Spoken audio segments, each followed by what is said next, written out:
everyone. Everyone. This is great. I'm going to start with the housekeeping. I'll have to use my first grade teacher voice if you don't settle down. And I don't think you want that. Are you ready, Ron? Okay, Ron's going to do the housekeeping. He's going to do some presentation. He's in charge of the computer and chairs and anything else I can think of. There you go. Thank you, Bonnie. Yeah, you're welcome. Thank you, everyone, for attending tonight. I'm amazed to look out and see so many faces because we're not used to having this many people. So I know this is a really great topic, and we appreciate you all coming out for it. So this is just the second in our annual Thursday evenings at the museum program, and I think Bonnie and I were discussing this, and I think this might be our 12th year, 11th or 12th year. It's kind of hard to keep track because COVID really messed up a year or two. So. But this was an idea that we came about a year or so after I started, to give some public programs for adult education. So we're excited to have everybody here tonight. Our next presentation will be on July 6th, and it will be the 170th anniversary of the Barry McConnell home. And this will be a great topic because John McConnell, who is the grandson of Fowler and Lucille McConnell, who donated the home, will be here to talk about the house and his family connections. And this ties in with the brand new exhibit we have out in the hallway if you haven't had a chance to see the new panel exhibit on the history of the house and the family and the society. So that we're really proud of that exhibit. And then he'll be out here, as I said, July 6th. He's coming out because he wants to attend the ice cream social on July 8th, which I'm sure you'll all be here for as well. But he collects antique buggies and tractors and vehicles, and so he's hoping to bring a couple of his rare pieces from Illinois out here to display that day as well. So we have a lot of activities at the ice cream social on July 8th. So there's a lot of activities going on. We have copies of these flyers out on the table, as well as our full schedule of events. And another thing I want to point out is the first weekend of each month, the Overland Inn is open for walk-in tours, so that's a great opportunity to go up and visit with Sarah Fisher, learn a little bit more about the Overland Inn if you haven't been there, see some of the changes, some of the research that she's done, and get a lot of information about that in the McCutcheonville area. So it's one of those things where we just constantly are doing things around here. But I want to, again, thank everybody for being here. And I know it's crowded, you're a little warm, so I'm going to stop talking. I'm going to introduce our speakers for this evening. We're having a panel discussion on the Holocaust, and that's been a big topic here the last several months. And so we're really pleased to see so many people coming out for this presentation and hear about the award-winning exhibit that was put together by So tonight we have Patty Davidson, who is with the Upper Sandusky Community Library, Bonnie Eyestone, who is the co-president of the Wyandot County Historical Society, and Ashley Payton, who was my predecessor here at the Wyandot County Museum that some of you may know. So I want to give a big welcome to all three of them. Thank you for coming to share your knowledge with us tonight. And I'll give you the microphone and you can start. And if there's any problems with the tech tonight, with the PowerPoints, I'm the one to blame.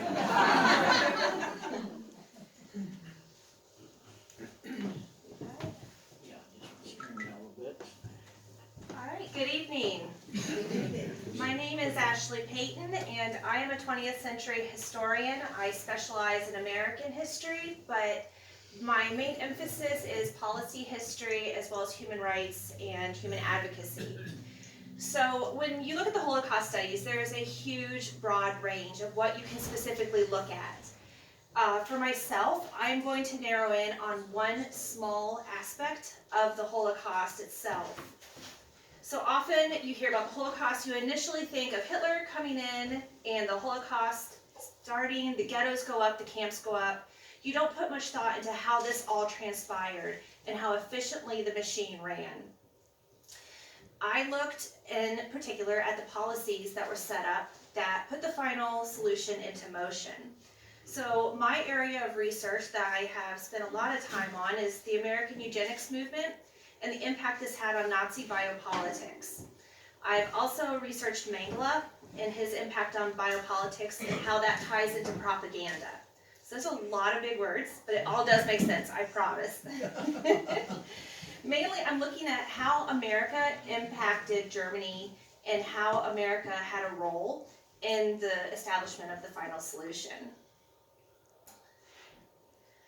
All right, so my main research, as you can kind of see here, that I've been working on and diving into is that pre-existing American eugenic policies at the state level in collaboration with the American eugenists were the founding basis, essentially, for the final solution.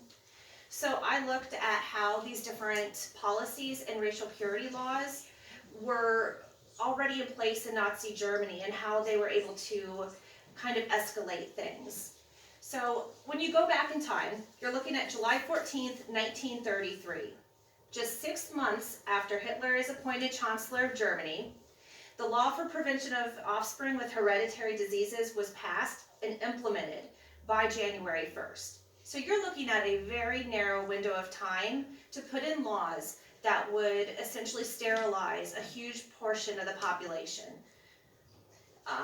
This law, as I said, it put in the sterilization. It was people that had physical disabilities, mental illness, in addition to those that were of different races than the German race. So for myself, I have a daughter that has a profound language disorder. Had she been in Nazi Germany at the time of Hitler being appointed Chancellor, by 1934, she would have been sterilized.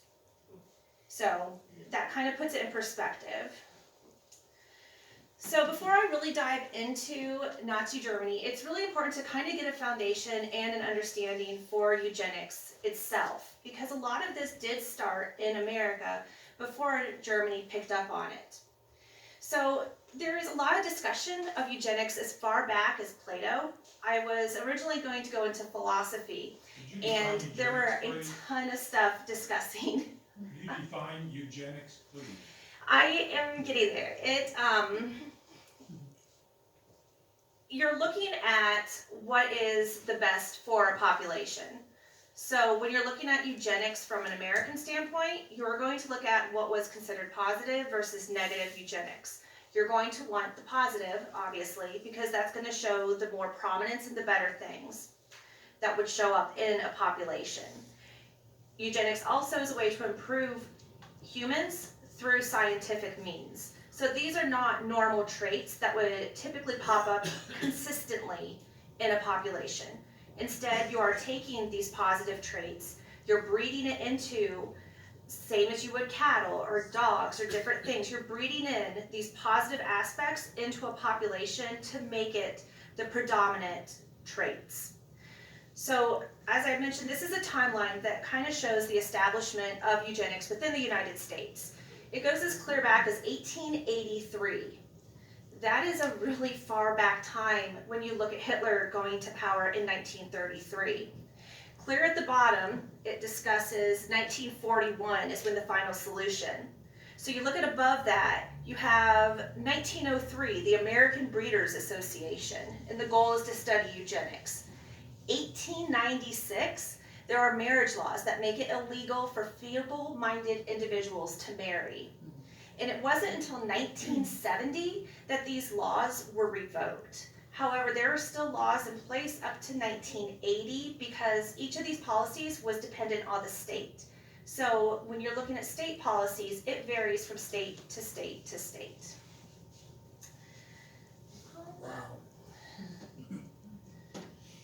So in the early 1900s, Germany was already keeping up to date with what was going on within the United States. They had an individual planted here in the States, Giza von Hoffmann. He was an Austrian vice consulate as well as a eugenist. He lived in California, where he reported back to Germany on American eugenic research. His whole purpose was to be here for that purpose. And it was during that time that Hoffman stated that sterilization legislation was the easiest measure to prevent the reproduction of inferior people. So leading up to World War I and following, the US was considered leading the forefront of the eugenics movement. This would obviously change once Hitler took power, but up until that point, the US was really the central focal point for eugenics, for the sterilization, for pushing the positive.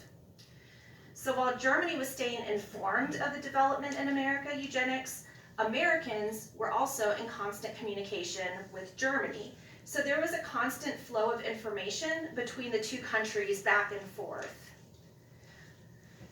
So this kind of describes the positive and negative. This is the Fitter Farms, which is a whole other wormhole that I won't bore you with, because to me it's fascinating, but to others it's kind of weird. They had actual not farms, good grief. They would have competitions like a fair, and you would have the person that was the epitome of a strong family would win, and they would be the winner of the Fitter Family Fairs. Ooh. So this was something that went around the country. It wouldn't be uncommon to be in everyday communities. So while this is going on, there was also those that were pushing against the negative eugenics. So negative eugenics, they thought it was socioeconomic based, as well as traits that could be passed down if your family members were considered incompetent or even immoral. People that were sexually promiscuous were considered to have negative eugenics. So even if it's things that you can't control or is just part of a natural human, those were still considered negative eugenic traits. This is also where we see a lot of the Jim Crow laws kind of overlap with this, because they start using eugenics for a lot of the basis for the Jim Crow laws. So the Germans were especially influenced by what was called as the model sterilization law. That was developed by Harry Laughlin. And Laughlin, ironically, was actively involved in the asylum system here in the United States. So American eugenic policies were trying to remove the negative traits. However, Germany was focused on creating a master race. So there is a definite difference between wanting to promote a better society versus a master race. Granted, the line gets blurred, but is there. So there was a lawyer who was also a psychiatrist, and he wrote an essay titled "Authorization of the Destruction of Life Unworthy of Life." So he stated, if one thinks of a battlefield in World War II, covered with thousands of dead youth, and contrasts this with our institutions for the feeble-minded, with their solicitude for their living patients, then one would be deeply shocked by the glaring disjustice between the sacrifice of the most valuable versus those who are not worthy with the negative traits and negative values. So the idea of promoting eugenics and sterilization in Germany wasn't even really a new concept when Hitler came in 1933, because it had been going back as far as 1907. But it was when Hitler took power that he made that his main focus, was that it was very much centered around eugenics policies and racial purity codes. So most of his ideas were actually stated in Mein Kampf. Hitler never tried to hide his ideals or what his goals were. He flat out said, I am going to do this. In particular, in Mein Kampf, he stated the demand that defective people be prevented from propagating equally defective offspring is a demand of clearest reason, and, if systematically executed, represents the most humane act of mankind. It will spare millions of unfortunates undeserved sufferings, and consequently will lead to a rising improvement of health as a whole. So even when he took office, Otto Wagner, who is the head of the Nazi Party's economic policy, he stated that Hitler said that now we know the laws of heredity. It is possible to prevent unhealthy and severely handicapped beings from coming into the world. I have studied with great interest the laws of several American states, and be of no value or injuries to the racial stock. I am sure that occasionally mistakes will occur, but the possibility of excess and error is still no proof of the incorrectness of these laws. So there is a lot of documents going back and forth, which is what I pulled for my research from disclosed memos, different things that the CIA had that they declassified, that has all these memos going back and forth from Hitler and different people in his party, specifically stating American eugenics as the founding for a lot of these policies.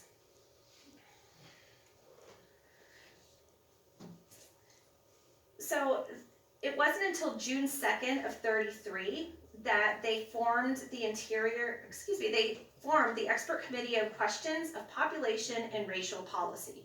That's a lot of words. But what they were doing is they're forming all these subcommittees to push through these policies. Because if you're on the outside looking in on what is happening, you're going to think everything is perfectly fine. They have a committee. They have these people on there that knows what they are doing, and then they're going through and pushing through policies. So why would you stop and think that something is awry if they're taking the time to create the outside perspective of a perfectly formed committee? The Nazis. The Nazis. For example, the racial hygienists were being integrated directly into the Nazi government, which is wild to me. So I'll say it again, racial hygienists were being integrated directly into the Nazi government.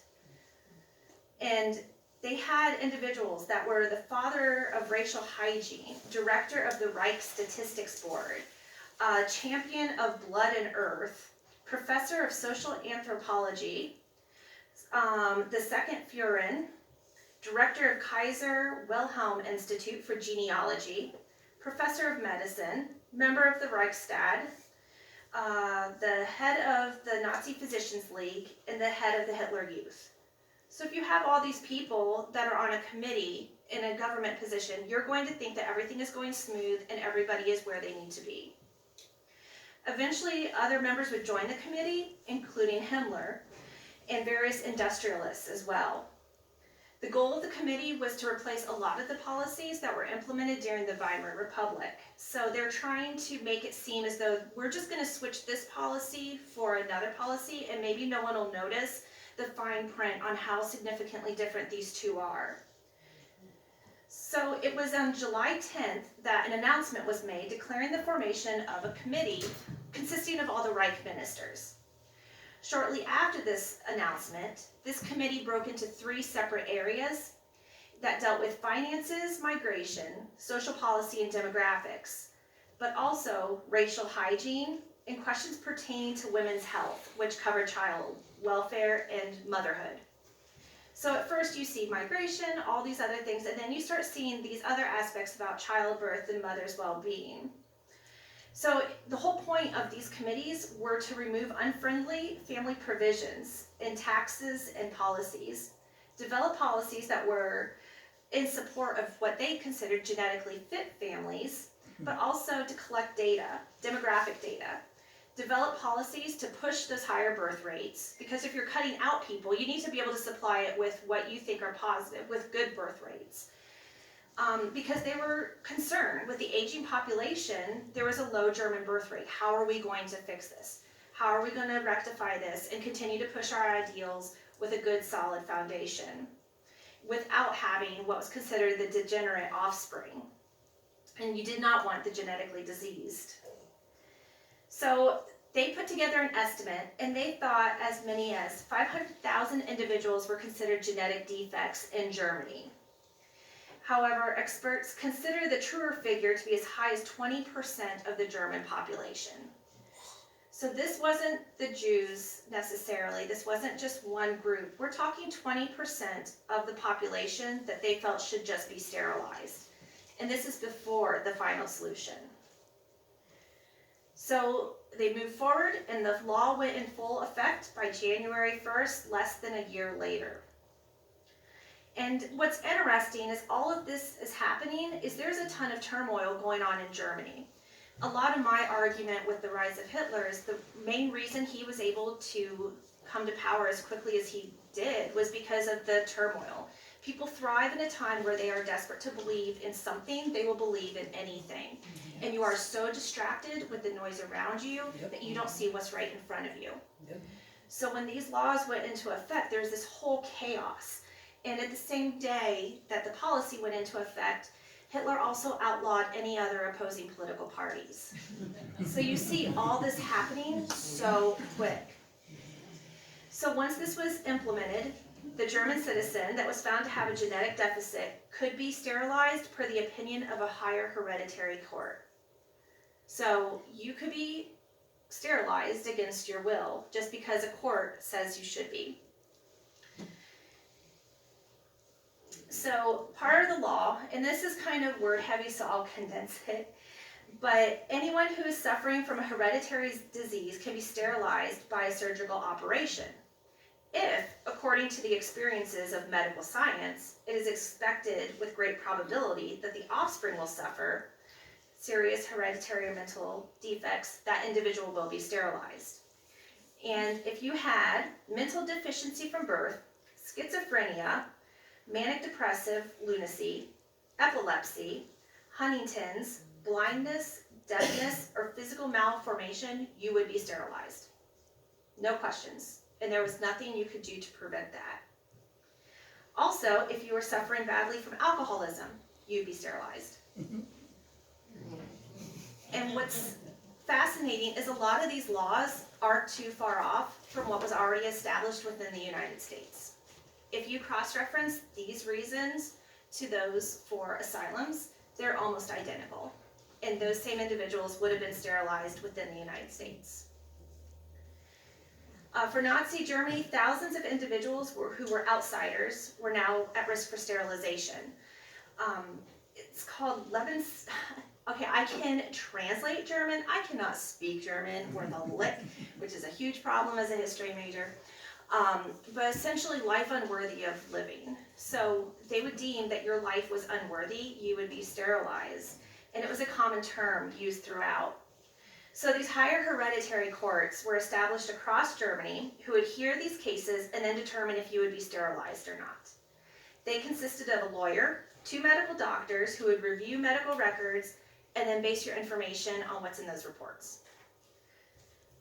So the proceedings were not public. They can hear witnesses and experts to bring it to the court. I'm condensing because, again, it's heavy. For the cross-examination and swearing in of witnesses, experts, and the exclusion and refusals, I lost my spot. The court has to decide according to its free conviction, taking into account the whole result of the case and the hearing of witnesses. Decision is to be put down in writing and signed by the members taking part in reaching the decision. If you don't want to, you don't have a choice. They will take you regardless of where you try to go.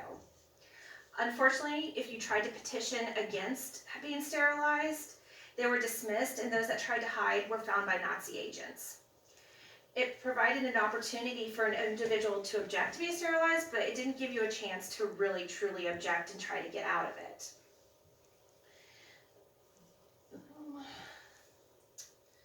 So this shows a genealogy chart, and it shows the individual as asocial and asocial individuals. So this is the type of evidence that was entered into court, and it is so subjective that if they wanted you sterilized, essentially you were going to be sterilized regardless. But this is an example of a chart that they would have presented to the court to encourage the sterilization. Surgeries were completed on individuals whose ages ranged from 14 and up. However, there is proof that sterilizations were being performed on children under the age of 14. There was a Catholic hospital in Trier that was documented in Nazi records that they refused to participate in the sterilization of handicapped children. The nuns actually hid the children so they would not be sterilized. So it's upon this information that we can conclude that they were being done on children. It's estimated that 400,000 to 500,000 individuals were sterilized just through 1945. and it's estimated that about 6,000 passed away due to complications from the surgery. And an important aspect to keep in mind is how propaganda was used. So the building on the far left, that was the headquarters for the higher court. I looked all over for an actual image of a higher court in session, and I could not find any, and I finally got frustrated, and I was like, so, but that was the main headquarters. Those are some of the individuals that sat on the board. The bottom picture was after T4, the euthanasia law was signed in. And this is interesting to me because once you were found to be sterilized, they would board you in these white school buses and they would take you off to be sterilized. So there was heavy propaganda used to push and popularize the law. A lot of it was saying that by getting rid of these with deficiencies, we're making life better for us. We get rid of these people that are taking all the money from us, then we can have more money for us. So the message was clear that the flaw in society was centered around this common enemy. So you're already starting the groundwork of what's going to start as the final solution, because right now you can see that the policy is going and saying, this one is the common enemy, this one is the issue, we all should not like this one. So you start seeing a lot of different propaganda films, a lot of things saying this is the better option, and it's kind of like what we see also with America with Japanese. You see this artwork and you're really trying to make othering, you're trying to make that one person the one everybody is against. So I have a short film, it's called I don't speak German, Erbrank, and it talks to children growing up in dull courtyards while others are housed in magnificent and well-maintained facilities, others being those with developmental disabilities. So the premise is centered on how miserable many typical Germans are, while emphasizing that those who are unfit are being cared for far better than the typical German individual. And a lot of that is because of those liberal Jewish thinkers. So the same theme is throughout Erbrank. It's repeated throughout the propaganda, and you start seeing it as well on radio ads and television ads. A lot of it is very much villainizing those with disabilities, and a lot of the blame is because the Jewish are supplying money to try to make their lives better. I don't know if that, let me try to see if it'll work. Another thing I'm not good at is PowerPoint, so maybe it'll go.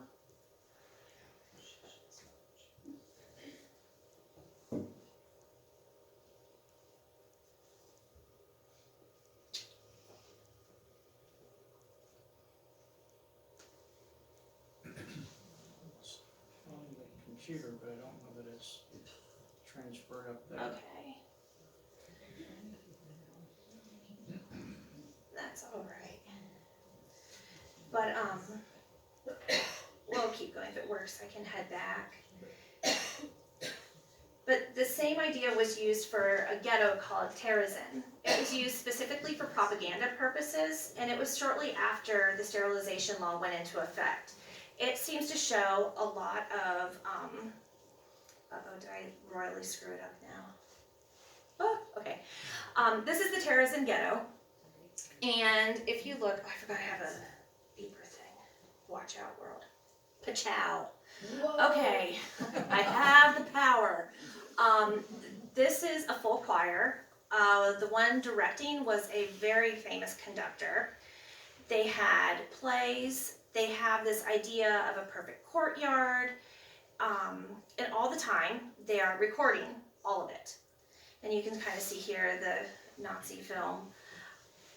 What they had done is they created this idea of what to give out to the world, which was Terezin. The American Red Cross actually visited Terezin and gave the consent. There's different articles saying what Germany is doing is wonderful. They're doing fantastic things for the population, and it's because they saw Terezin. But what they didn't know was that more than 140,000 Jews held there were deported to killing centers, and about 33,000 died. So even though they gave this impression to try to sell it to America and the other countries, it was all propaganda of what they were pushing for the world to see. So if you ever have a chance to look into terrorism, it's fascinating because they would have diplomats and all these powerful Americans and other embassies come through, and Germany would say, yeah, we have these camps, come look, this is the ghetto, and they would show this, and by all appearances it looks ideal, it looks perfect, and the reality is it was all propaganda, it was all pushing this false narrative of what was going on. And you also have to remember that the ghettos had been around in Germany since about the 1500s, so the fact that there was a ghetto wasn't that shocking, but what terrorism was showing was this wonderful new advancement. It was showing that things were going forward, things were going better. So propaganda is pushing the camps, pushing the ghettos, and is pushing the idea that the sterilization is an enormous success for Germany. We are pushing it across different outlets and saying that crime rates are lowering and the negative aspects of society are slowly disappearing, while only emphasizing the positive impact on society. A lot of the issues with the sterilization was that they started having issues, and this is when the discussion of T4 starts coming up, because if you're blind or deaf, how do you say that's a mental defect? So there were people that were starting to question these policies, and Hitler couldn't just say, oh, we're going to kill them all. He had to have some type of document, some type of policy to justify each move. So you start seeing a lot of these legal questions come into play. So you could be at risk for sterilization, but not have a really good reason.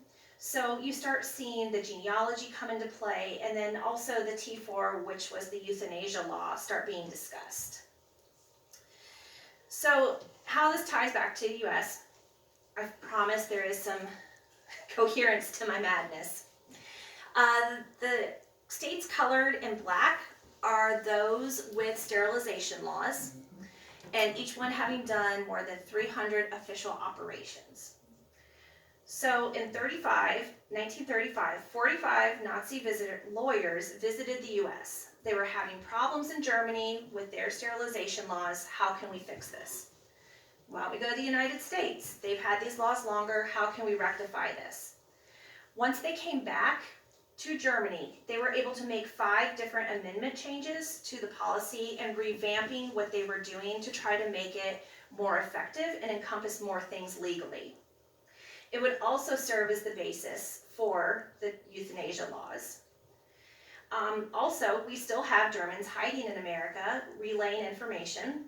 Heinrich Krieger was a German lawyer who was at University of Arkansas, and he started drafting laws based on Jim Crow era laws. So now we're starting to take Jim Crow laws and send that information back to Germany on how to make these better. And a lot of these laws for Jim Crow are what are later used for the Nuremberg laws, which prohibited marriage between Jews and Germans, which is very much similar to Jim Crow with black and white marriages. So they continue to move forward with developing own policies and removing those that were biological threats to society. So you can see that you have this one, the heredity, T4 the euthanasia, Nuremberg, and then final solution. You just see this slow escalation. But through each stage, society gets used to it. How often do we have something change that we don't like? For me, I don't like that we can't have food trucks downtown consistently all over or whatever. I was very salty about that. But after a while, you take your outrage and just accept it for fact. It is what it is. Okay, it can't get much better. So you have this happening in Germany. Granted, it's a lot more serious than my food truck complaint. But it's the point that you get so adapted to things that as stuff changes ever so slightly, it doesn't really raise any flag or raise any concerns. It's just kind of a progression. If you look at this to the final solution, it's definitely a huge shock. But as you see little by little, these tiny little tweaks, it doesn't seem as drastic of a change. But a lot of the German leaders that were involved with the sterilization movement noted on their own legislation that the only reason they were able to come up with these laws so quickly was based on the different experiments being performed in California.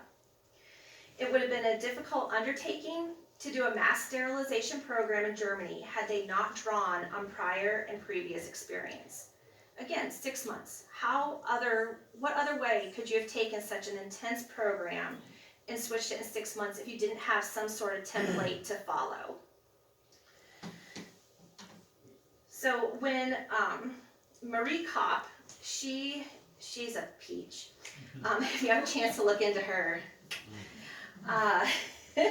she went and actually talked to the higher hereditary courts. She was very much involved in America. There was a lot of different Americans that would go over and speak specifically to German eugenists and try to figure out how they were doing things to bring it back to America. So Kopp was saying that many of the core features they were using were what America was already utilizing. But also it highlighted that a lot of these started prior to 1935 based on their research and time within the United States.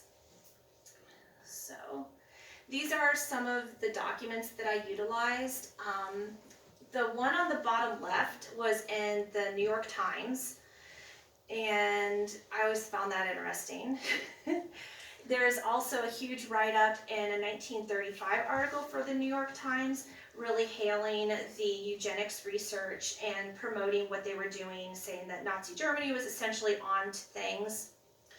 The other one is discussing the Virginia sterilization laws and how that had an impact.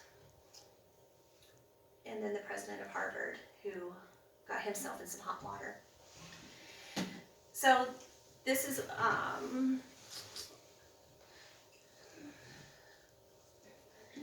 so again, they were promoting I know the point of this slide. It's been a really long week.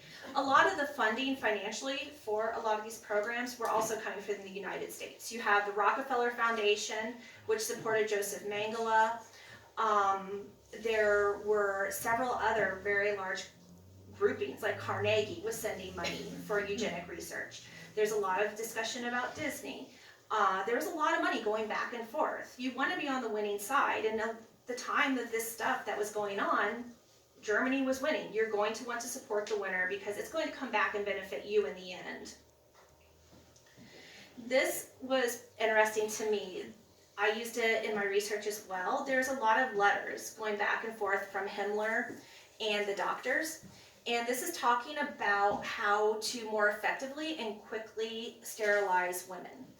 The US was talking about using x-rays. So if you look, I feel so powerful, little beep beep, haha. Castration by means of x-rays is not only relatively cheap, but can be carried out on many thousands in a very short time. So it discusses different options while also keeping them able to work for labor material. And the statement I found most striking was a trained physician in one adequately equipped place with maybe 10 assistants will be able to deal with several hundred, if not 1,000 per day. And this is an individual, that's Gerda, and the bottom is Carrie. Gerda, I don't have her last name. I don't have much more information. She was one of the 400,000 individuals that was forcibly sterilized in Germany. However, it was not sure she even had schizophrenia, but they sterilized her anyhow. And the one below is Carrie Buck. She was low income. Her mom was born out of poverty, and she was in poverty. She was raped by her foster parents' nephew. She tried to take the rape case to court, and instead of supporting Carrie or anything of that, she was diagnosed as being sexually promiscuous and feeble-minded. She was the first one to be sterilized in the United States. And I found it's interesting when you look at the American propaganda, because if it's in German, you would not necessarily know that it is American versus German. You see the different babies and how to make sure the pass for white. You have registering human pedigree. There was an argument between brain size. There was cranial studies. There was a lot of different propaganda going into this in America to push the idea that these people are less than. They're not worthy of living like we are. And this quote is striking to me. 3 generations of imbeciles are enough. That was how they justified the sterilization of Carrie Buck, and that was by Justice Oliver Wendell Holmes that oversaw her case. Even though she fought it, she would have been sterilized regardless, and unfortunately, she did not have a say. So that is essentially everything I have. Do you have any questions or anything? They could say questions at the end. Well, could you just, what was T4? That was the sterilization law? That was the euthanasia law. Euthanasia law, right, okay. In Oh. Germany. Yes. I did have one other thing real quick. I'll be quick. Post-World War II, the American Eugenics didn't go away. They just hid. And they changed the name of their organizations. But what is interesting to me is we still essentially have eugenics today. And you don't think about it because it is what it is. When people want to have a baby through surrogacy, you go through a book, you see the aspects that you want to have in a child, and you kind of pick and choose. But also, you do genetic testing before you have a child. How many times do you hear of cases where an individual may find out their child has Down syndrome or a disorder, and they opt for an abortion? Those are all different types of eugenics that still is practiced in the United States today. And interesting enough, when the Nuremberg Trials happened in Germany, they cited America because they said America is sterilizing. They're not getting in trouble for human rights, so why should we get in trouble for human rights? So there was a lot of debates during the Nuremberg trials whether what Germany was doing was really a human rights issue, because America was still doing it and continued, like I said, to do it until 1970. Ashley, I Yeah. just want to mention one thing, that I heard that American Jews, Jews who were in the concentration camps, were ordered to send postcards to their American relatives telling them how great it was in Germany and to come on over, everything's fine. Just thought I'd mention that. That's interesting. Thank Thank you. you.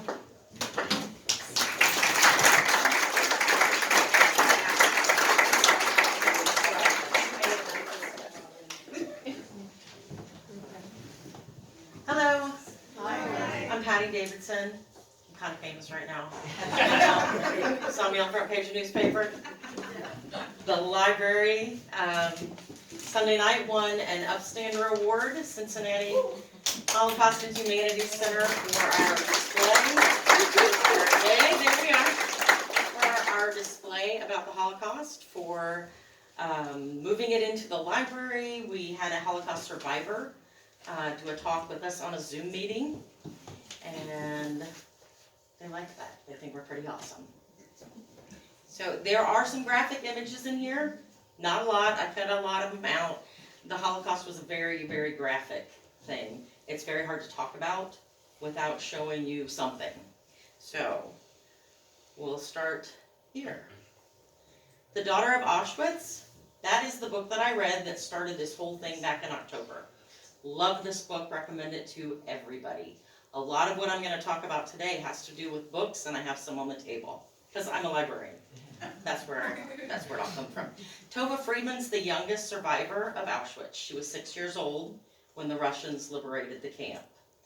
She lives in New Jersey. Both her parents survived, and this is her on the bottom with her grandson. He has started a TikTok for her. She's got a Snapchat. She's got an Instagram. And he is trying to reach a younger generation, younger than me, and telling them her story, trying to get people involved, letting them know what happened so that people don't forget. The Holocaust, 6 million Jews, everybody knows what the Holocaust was. 6 million Jews were murdered. That is like the entire state of Missouri. Gone, 5 years. Completely empty. What I didn't know, and what I am going to tell you tonight, is stuff that I didn't know, that I have found out during my research. I didn't know 65 million people died in World War II. All you hear about World War II is the Holocaust and the 6 million Jews. If you wipe out all of those states right there, that's 65 million people, which is astounding to me, because 65 is a low estimate. Did you know In 1934, the United States awarded Adolf Hitler a Medal of Honor for his animal rights laws. They were the most progressive animal rights laws of any country in the world. And we gave him a medal for it. Now, those animal rights laws did not apply to the Jews, just to the animals. Jews were removed from their homes. Now, I didn't know what a ghetto was. You think of Chicago ghetto, some parts of Upper Ghetto.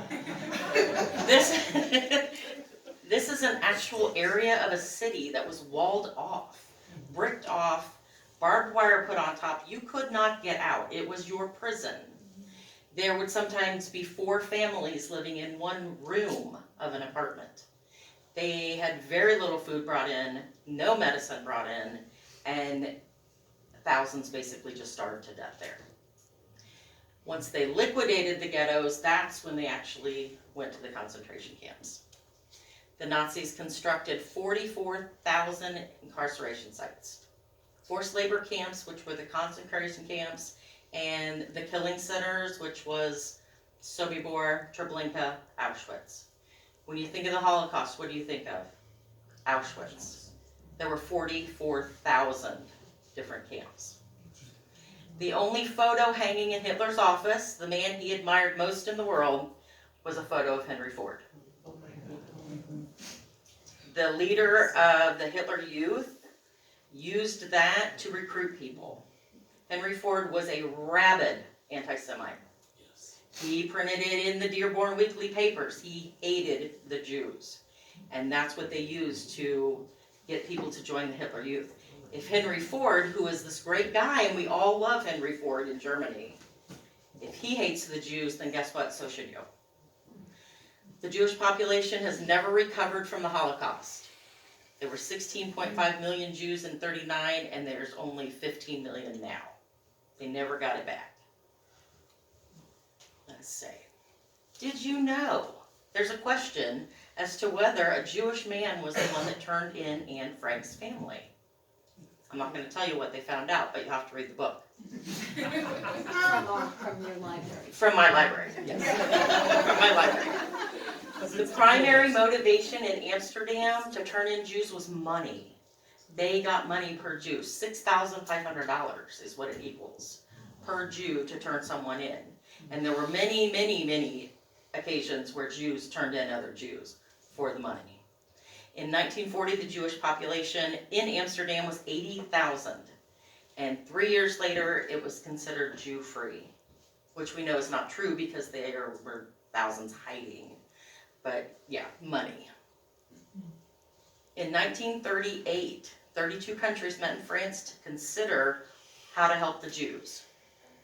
Not one country said they would take the Jews. They knew in 1938 that Hitler, what he was going to do. Everybody read Mein Kampf. He said right there what he was going to do. In 1939, the war begins, and that was way too much to put, so I just put everyone declares war. Everybody fought with everybody. All the Jews that were in the ghettos were now rounded up. They were rounded up from the cities and the countryside, put into ghettos. The sick and disabled people, there was 400,000 sterilized. 250,000 were just euthanized. 1940 to 42, the Jews were already starving before they went to the camps. They were already weak. When you get to a concentration camp, you have a diet consisting of 200 calories per day. And they had figured it up to the calorie, how much they could give you and still send you to work as a slave, and how long you would work before you died, which was 3 to 4 months. And that was okay because they just had a consistent flow of people coming back in. But 2,000 calories a day, and they were already starving. 200. 200, sorry. Yeah. I meant 2,000. The Wannsee Conference was in January of 1942. That's where the Nazis got together in a 90-minute meeting and decided to implement their final solution. What was the final solution? Extermination of the Jews. Now, I'm going to turn this over to Bonnie for a minute because she has pictures of Wannsee. There you go. And Ron's gonna switch the PowerPoints. We gave Ron an extra job just early this evening.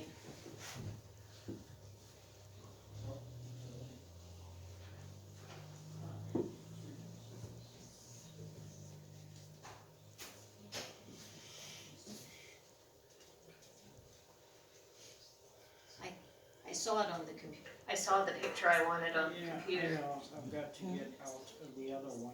Okay.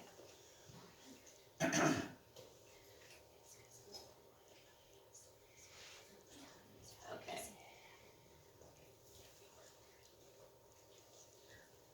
There we go. Look at this pretty home. It's a villa. Isn't that a beautiful place?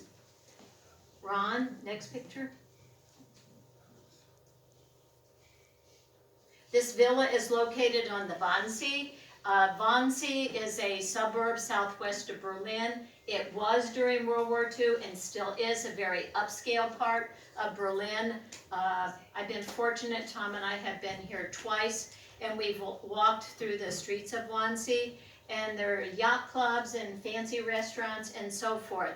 Something as beautiful as that should not have been the site for the Wannsee Conference on January 20th, 1942. Next slide, Ron.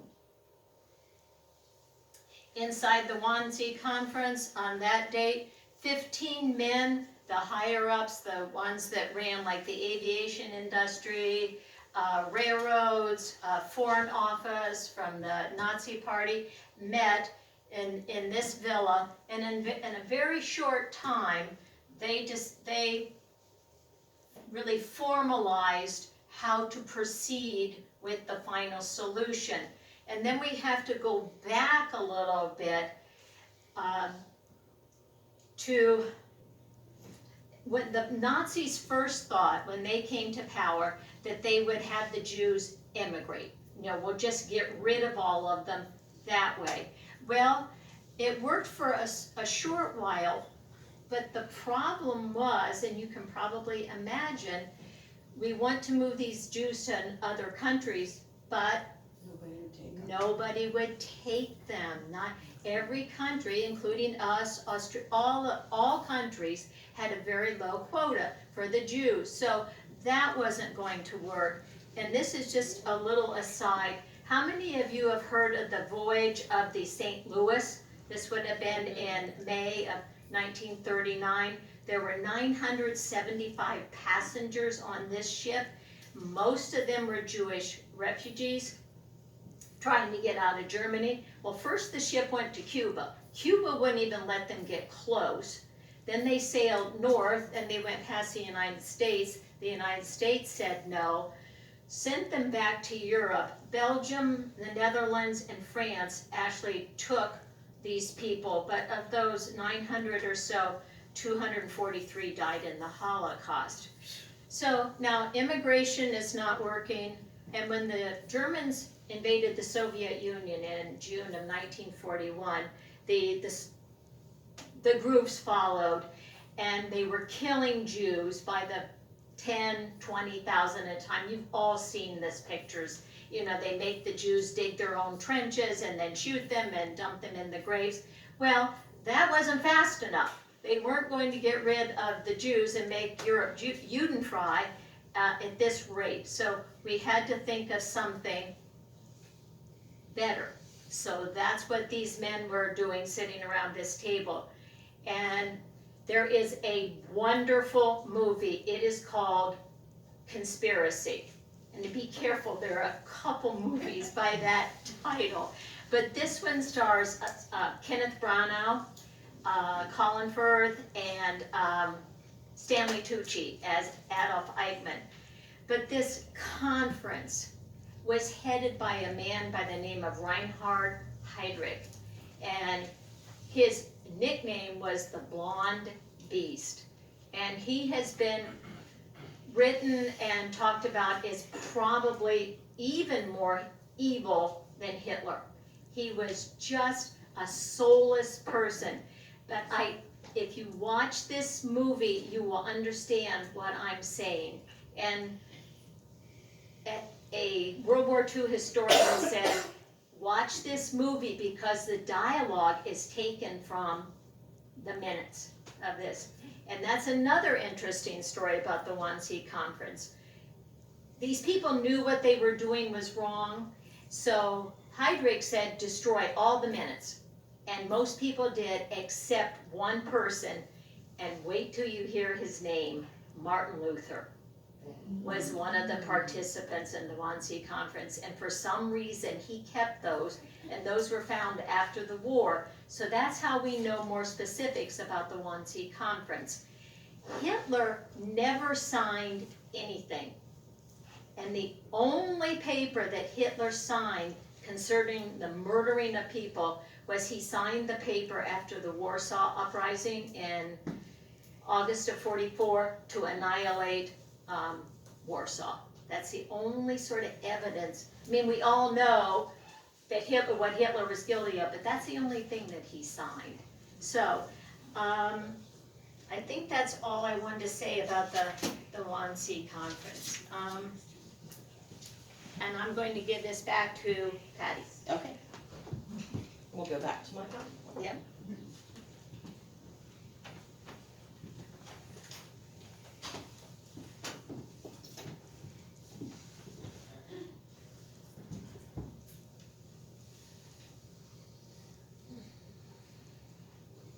You're doing great, Ron. Way back up. Let's give Ron a hand while. Good job, Ron. There we go.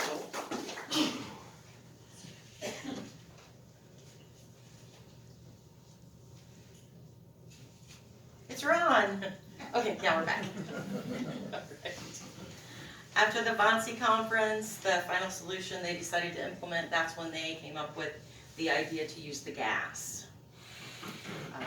Concentration camps were built, death camps were built.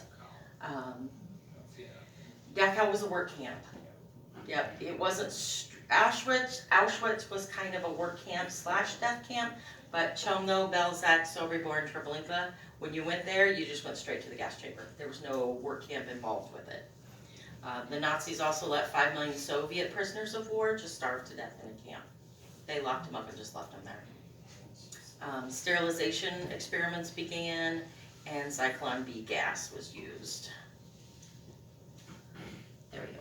This is a map that I found so interesting. We had it part of our display.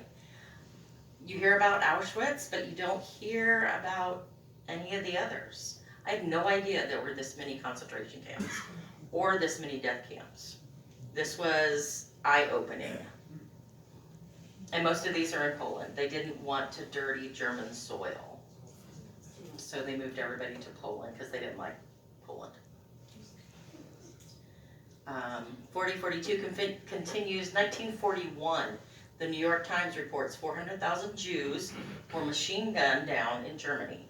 Now, it was actually in the Ukraine, Lithuania, and Latvia, but in 1941, we knew.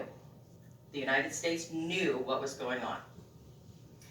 43 and 44, the ghettos are liquidated. The Nazis begin to offer to trade Jews to us for trucks, for food, which we turned them down.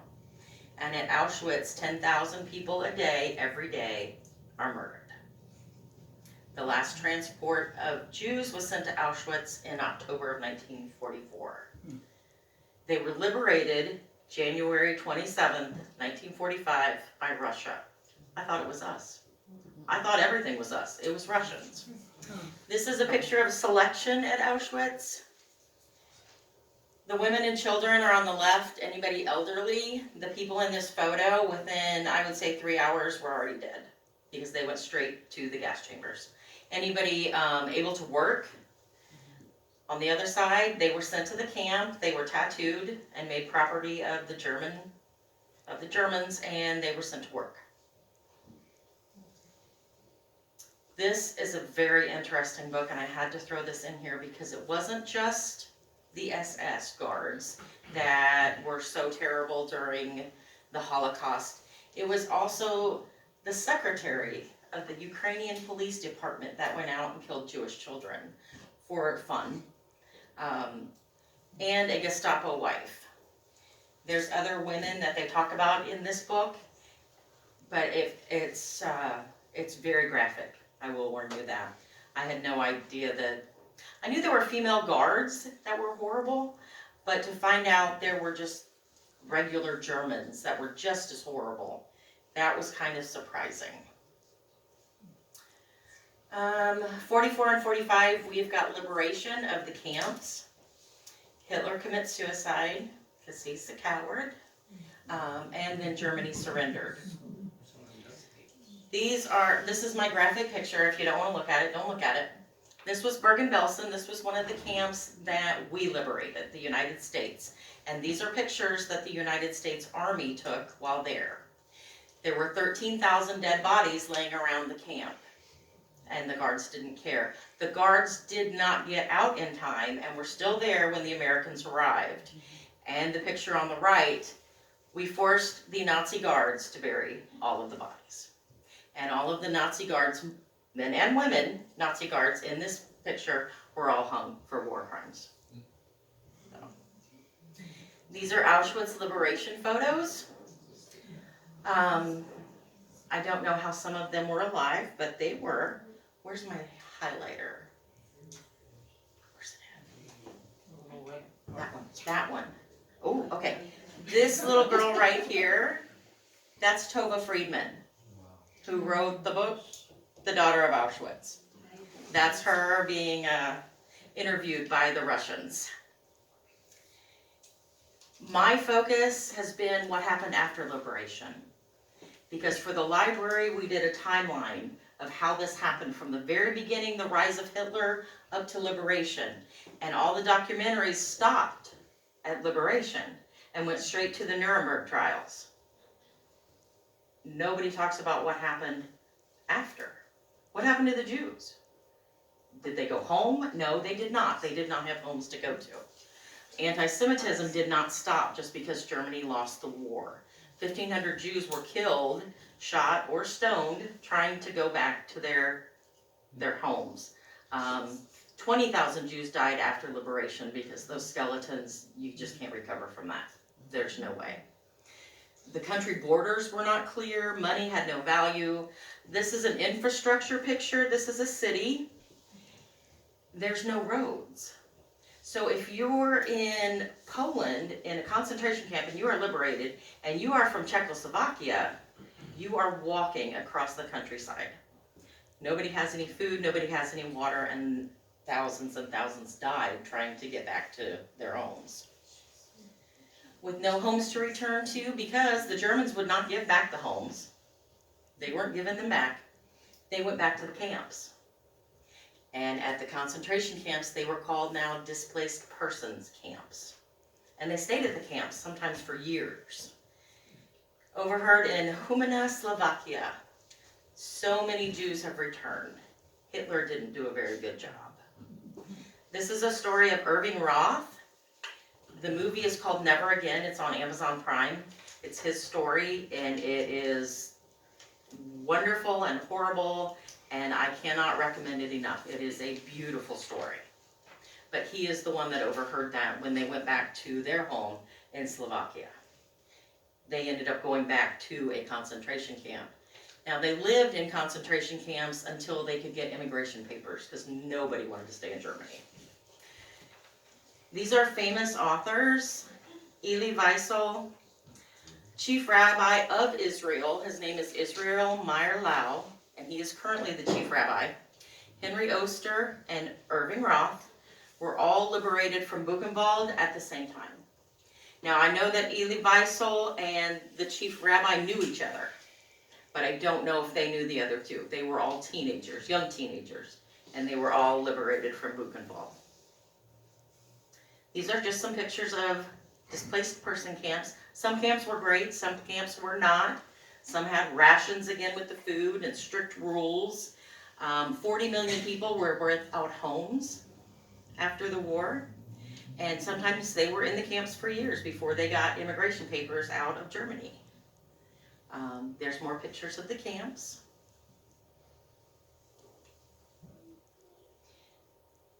Now we're gonna switch gears. We're gonna talk about the Holocaust by bullets. How many of you, does anybody know what that is?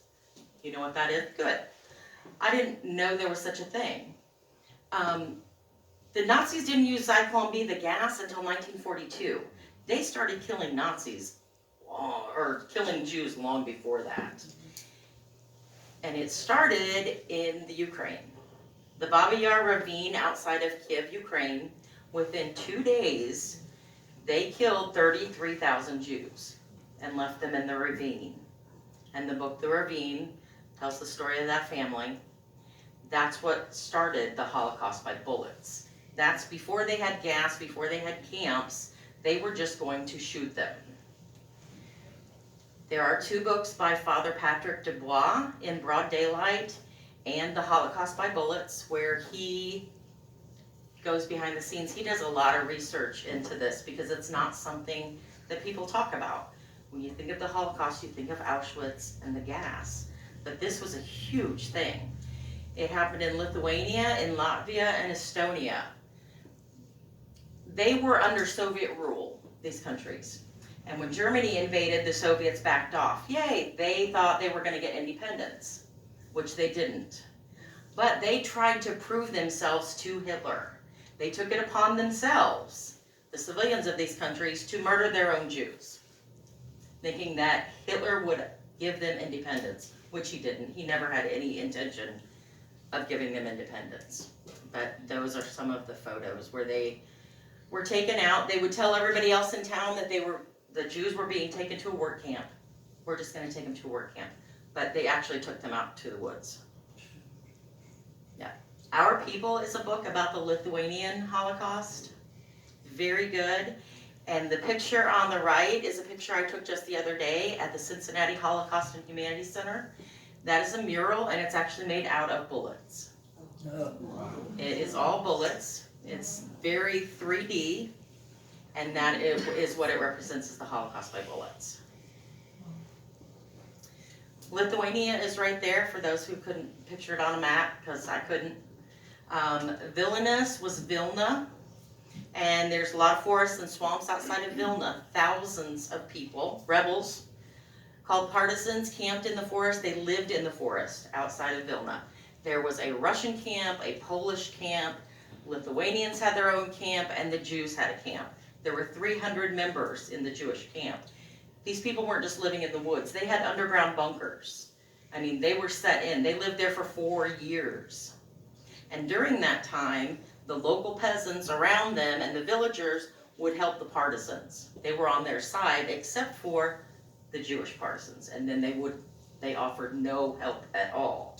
Aside from that, though, they still were able to amass weapons, run missions, kill Nazis, blow up Nazi trains, blow up Nazi train tracks, and steal food and medicine and smuggle it into the ghetto for the Jews in the ghetto in Vilna.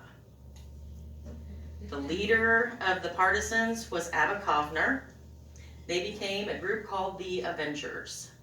They spent 4 years in the swamps. They used the word Nakam or Nakmin, revenge, vengeance. The Avengers had a plan, and I don't know if you've seen any movies about this. I know there's videos about it, an eye for an eye. These are the ones that didn't just get over it. They didn't just immigrate, move on, and live lives. They were mad. And because 6 million Jews had been murdered, they were going to kill 6 million Germans, and they did not care who 6 million Germans they were. They had picked out four different cities. They had teams of people set up in 4 different cities. Abba Kovner had gone so far as to get the poison, and they were going to poison the water supply of these cities, and they were going to kill 6 million people. Now, nobody really knows what happened on the ship back, but Abba ended up dumping the poison in the ocean. And at that point, he was arrested, and nobody really knows why he was arrested. Haven't figured that out yet. But he decided after his arrest, at that point in time, we're moving forward a few years, Israel had become a state. They had been attacked on day 1. He was going to go fight for Israel. He was kind of done with revenge.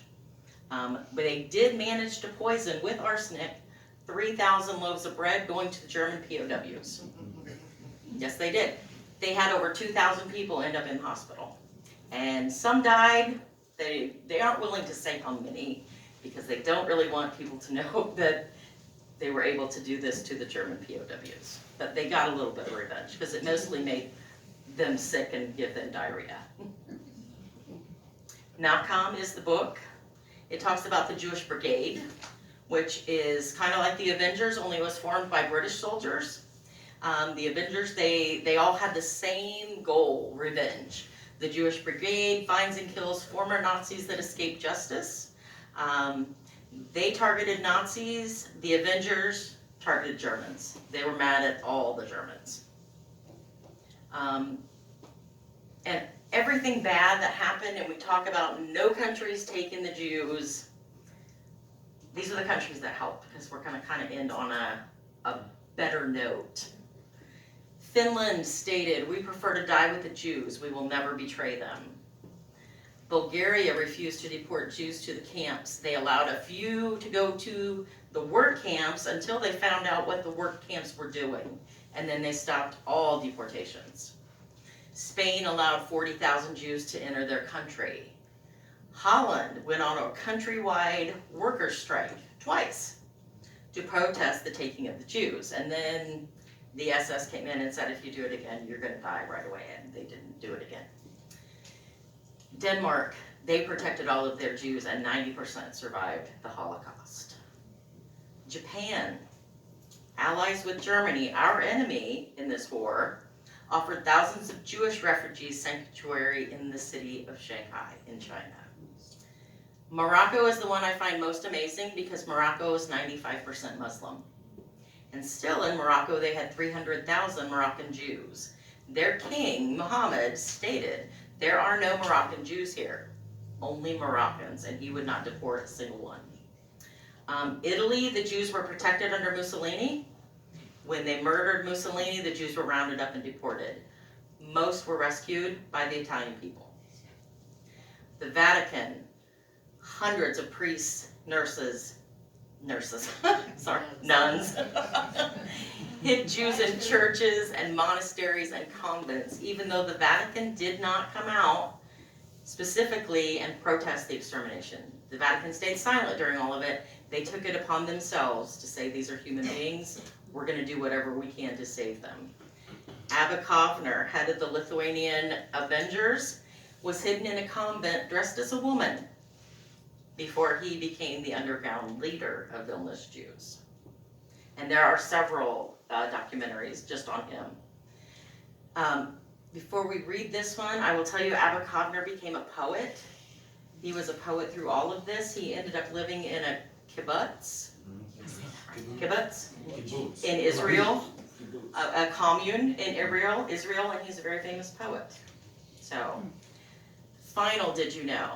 And I read Joseph Goebbels' diaries, the ones that survived and were translated, stated in his diaries many times that once they were completely free of Jews, they were going after the Christians next. They already had plans in place. So, good thing we won when we did. That's all I have.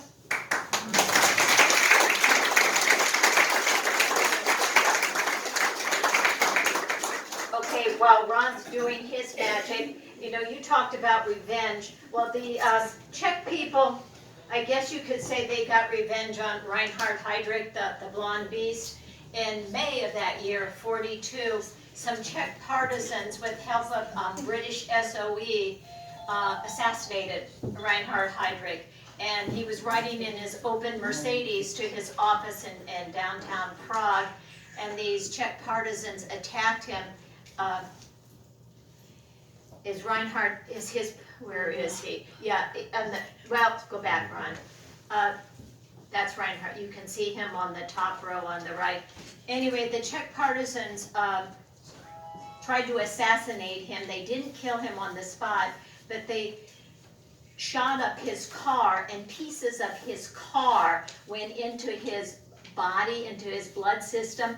So, I mean, thank goodness he died an agonizing death, but this made Hitler really, really mad, and so in revenge for the killing of Heydrich, the Germans destroyed a whole Czech town called Lidice. And so if you ever hear about that, that was in retaliation for the killing of Heydrich. So anyway, these were the men at the WWII conference. And then it just so happens that a week ago Sunday, Tom and I were in Auschwitz. We were there. We happened to be with a World War II group sponsored by the World War II Museum in New Orleans. There were about 20 of us, and plus the leader, and then a Polish woman went along. She was sort of semi-leader. But anyway, sort of it's hard to say highlight of our trip, but to sort of sum up what we had been talking about, the rise and fall of Hitler's Germany, we had to go to Auschwitz. So if Ron will advance to the next picture. Now this is not my picture because I took the Arbeit macht frei, work makes you free, which was really evil for the Germans to put there because yes, the people there did some work, but it didn't it made them free in the sense that they were dead. But so anyway, this is over the gate when you enter Auschwitz, and we walked down that path. Should I be using this thing, Ron? Use the arrows. To the right? Mhm. Okay, when I say we walked the paths of Auschwitz where these poor souls walked, Tom had on his watch that day that counts the number of steps. It was over 14,000 steps that we took that day. So we really walked. And part of the tour is they have these cases full of shoes for one, and these are the shoes that they took off the people that they murdered. And I have to say, I was sort of okay with this whole, it's very sobering, but there's a whole case like this of children's shoes. And I don't know, you just looked around and you just, how could this have happened? But now, this is Birkenau, Auschwitz-Birkenau. It's Auschwitz-Birkenau, and this is part of this whole complex. Birkenau is about, I think our guide said about 2 kilometers, because this whole complex was so huge that it was all considered one killing field. But I think most people have seen this picture. This is this picture going into Birkenau. So we're going to follow the tracks inside. And this is where the train stopped. You've seen this in black and white film of World War II. This is where the people went one way or the other, left or right, life or death. So this was in Birkenau. And I think that's all.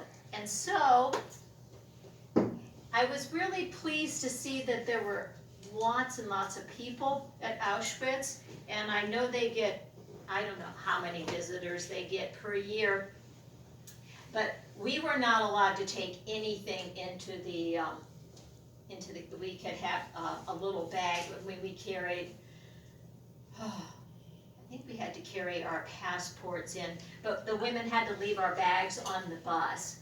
But thank goodness, I didn't have any money with me, but thank goodness one of the women on this trip saw me eyeing this book, and I didn't have any money, and I couldn't find Tom, so she lent me the money, which I thought was really nice because she didn't know me that well. But anyway, I haven't even had a chance to look at it because we just got home from Poland Monday night. But it's called Auschwitz After the Liberation, and you will enjoy looking at this too. But right, the story didn't end, like you said. I mean, these people, they had been in these camps for so long that they didn't really have a life to go back to. It just so happens that the leader of our group is a historian by the name of Dr. Alexandra Ritchie, and she is Canadian, but she was at Oxford working on her doctorate years ago, and she met a nice Polish man, and she married him. It so happened that her husband's father was in Auschwitz for a period of time. His number was 4447, which would have been a really, really low number.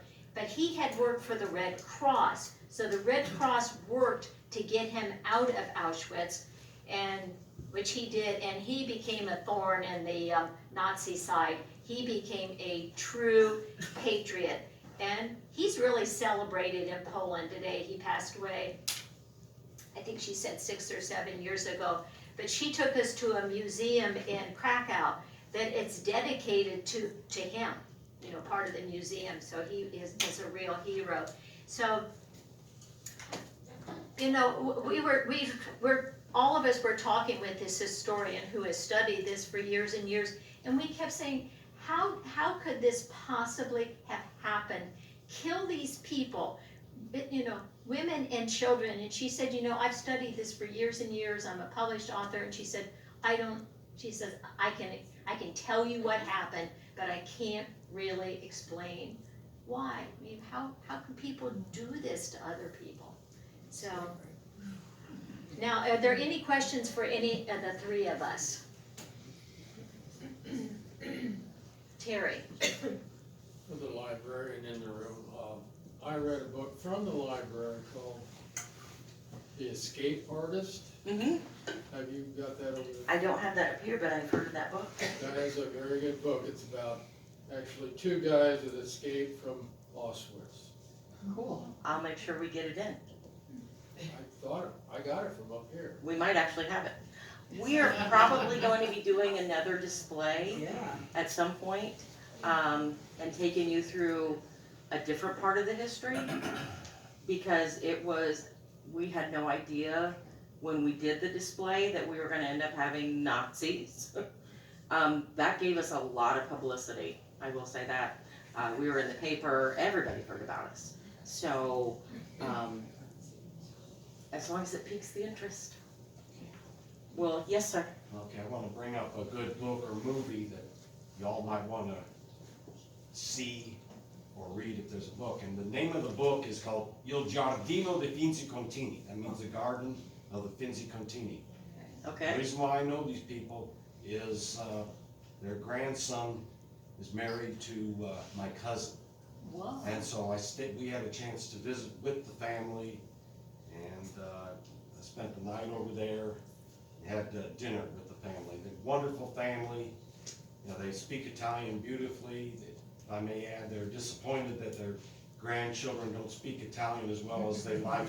They say that by the 2nd generation, Italian will be gone in the United States, whereas of course Spanish remains on. But it's a great movie. Talks about the Jewish people in Italy. That this family's lived in Italy for almost 400 years. And Giovanni de Finzi Contini is if he's still alive, he is or was a professor of geology at the University of Florence. But great book, great movie, just recommended. Again, it's Il Giardino dei Finzi Contini, the garden of the Finzi Contini. Thank you. Thank you. I had to write you down on the webpage. Yes. Speaking of Italian, yeah, John has a question.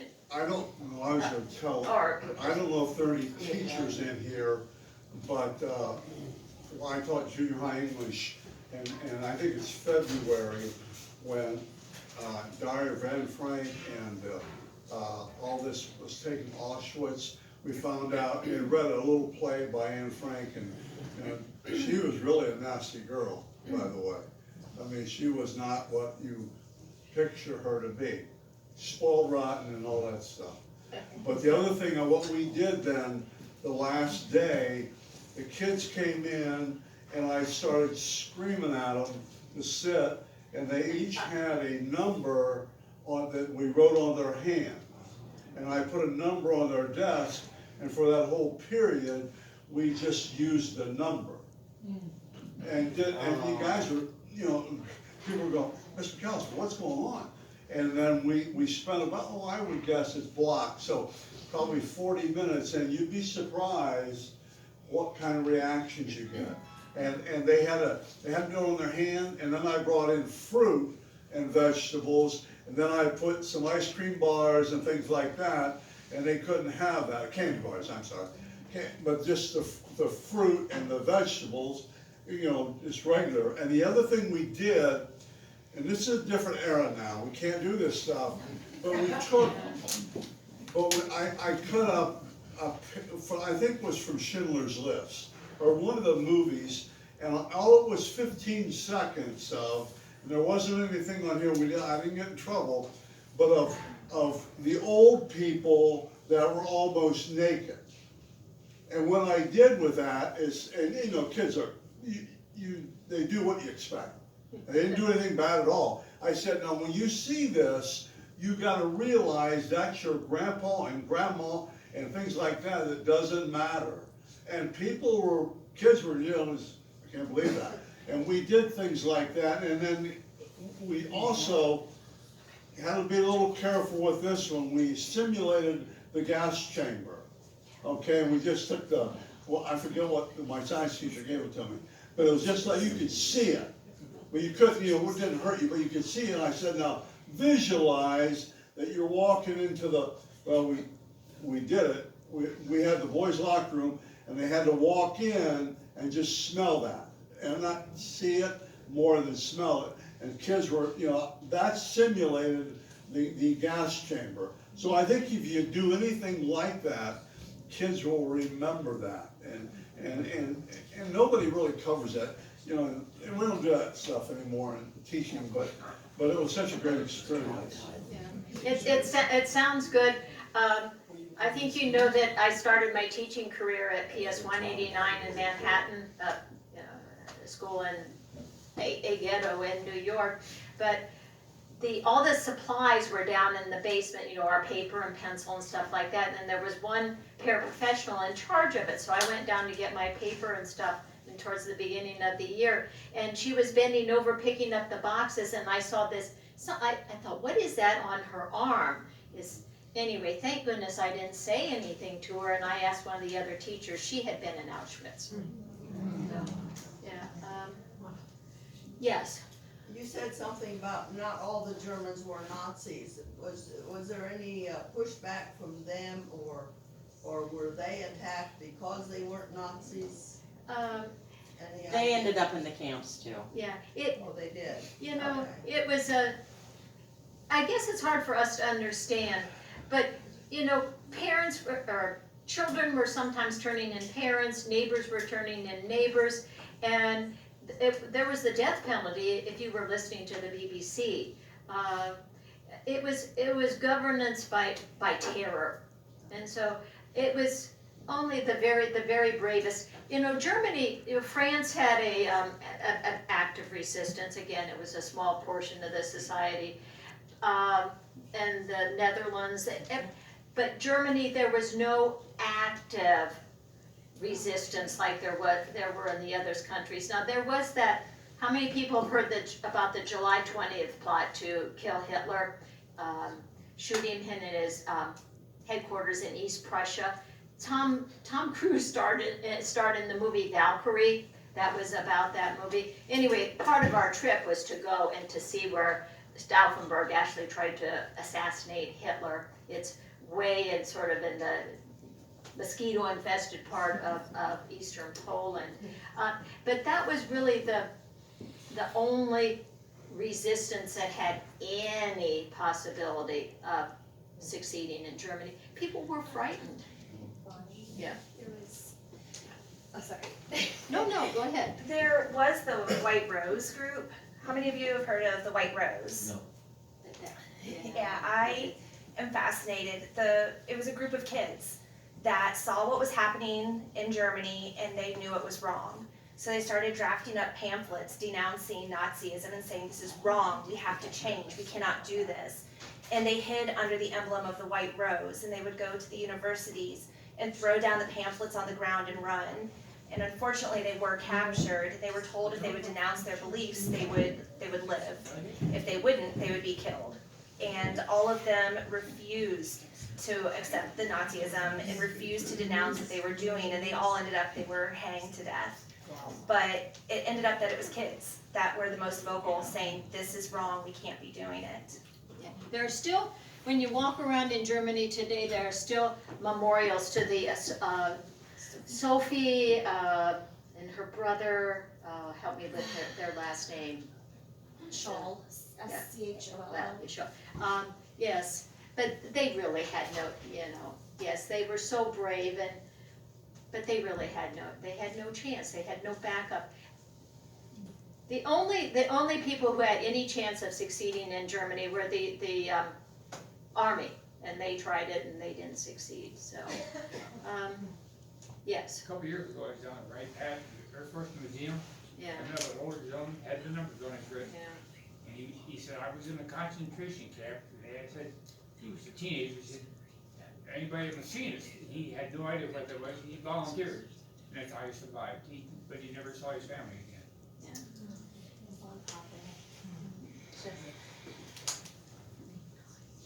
Any other? These comments are really wonderful. Yes. Just another comment. This actually, in many ways, this is just a small fraction of people throughout the world who have undergone Holocaust. You can go throughout the world into history and see what's happened. In fact, if you go into the Crusades, many Jewish people were murdered and slaughtered as the Crusaders went through the different countries before they arrived in what was then Palestine. Eugenics, is that what it's called? Eugenics? Call it whatever you want to call it. Yeah. But Do they genocide, teach exactly. the Holocaust in school now? But Yeah, they do a little. What we learned was more like the Boy in Stripes Pajamas movie and book. Yeah. And Anne Frank and things like that, but they didn't go into depth as much as stuff like this. I don't think it hit home until we went on the Washington DC trip and went to the Smithsonian and went to To the that museum. Holocaust exhibit. Yeah. I think That museum is very, I would call it dark. And it breaks your heart, it hits you. The one in Cincinnati, you walk out of there feeling uplifted. It revolves around the survivors that came to Cincinnati on the trains.